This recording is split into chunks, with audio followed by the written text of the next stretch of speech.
तो बहुत सारे 3D आर्टिस्ट अंधे होते हैं और ये चीज़ उनको पता ही नहीं है एंड आपको भी नहीं पता, और मैं ये चीज़ प्रूव भी कर सकता हूँ। तुम काम करते समय स्ट्रगल करते हो इसका मतलब ये नहीं कि तुम्हारे अंदर टैलेंट की कमी है। तुम स्ट्रगल करते हो इसका मतलब ये नहीं कि तुम आलसी हो। इसका सबसे बड़ा रीज़न है कि तुम्हें गलतियाँ नज़र नहीं आती। तुम अपने मॉडल को आधे घंटे तक देखो एंड तुम्हें लगेगा कि यहाँ पे कुछ तो कमी है, बट क्या कमी है तुम्हें खुद को भी नहीं पता। तो ये इसलिए होता है क्योंकि तुम्हारा आई अच्छे से ट्रेन नहीं है। अगर यहीं पे तुम एक प्रोफेशनल 3D आर्टिस्ट को अपना मॉडल 3 सेकंड के लिए भी दिखा दो, हजारों गलतियां निकाल देगा। प्रपोर्शन में गलतियां निकालेगा, एनाटोमी ठीक नहीं है, टेक्सचरिंग में कॉन्ट्रास्ट नहीं है और भी बहुत कुछ। बट आप जब ये चीज़ देखते हो तो आपको कुछ दिखता ही नहीं है। तो यही डिफरेंस है एक प्रोफेशनल आर्टिस्ट एंड एक बिगिनर आर्टिस्ट में। बट ये होता क्यों है?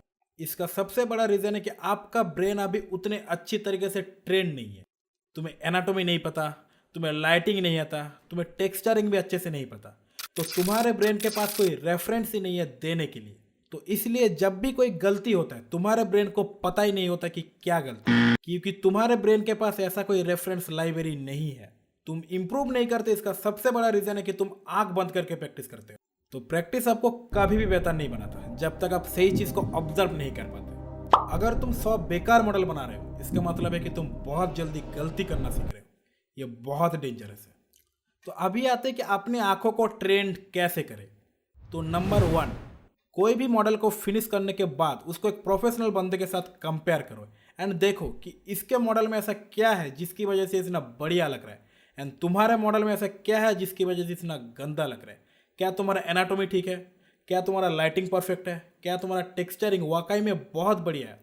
अगर सब कुछ ठीक है तो भी ज़बरदस्ती कंपेयर करो। नंबर 2, कोई भी मॉडल बनाने से पहले उसको 15 से 20 मिनट ऑब्जर्व करो अच्छे से। डोंट कॉपी, सिर्फ एनालाइज करो एंड अपने आप से पूछो कि क्यों ये इतना रियलिस्टिक लग रहा है, कहाँ पे इसका कॉन्ट्रास्ट सबसे ज़्यादा है, यहाँ पे शार्प एजेस है, यहाँ पे स्मूथ एजेस है, क्यों है।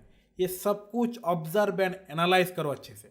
नंबर 3, अगर तुम अपने गलतियाँ नहीं देख पा रहे हो तो किसी एक प्रोफेशनल बंदे से पूछो।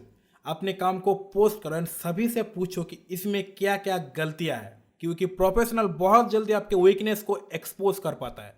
एंड नंबर 4, सबसे बड़ी चीज़, बिगिनर्स डिटेलिंग के पीछे भागते हैं एंड प्रोफेशनल अपने बेसिक शेप के पीछे भागते हैं। अपने आंखों को अच्छी तरीके से ट्रेन करो। एनाटोमी, प्रपोर्शन, देन वैल्यू, ये सब पहले है, उसके बाद है डिटेलिंग, वो लास्ट में आता है फिर भी। सो प्रोफेशनल एंड आपके बीच में कोई स्किल का डिफरेंस नहीं है।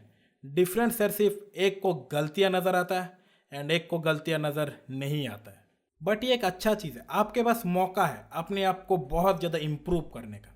तो वीडियो कैसा लगा ज़रूर बताना। अगर अच्छा लगा है तो भाई लाइक ठोको एंड अगर चैनल में नए हो भाई सब्सक्राइब ठोको।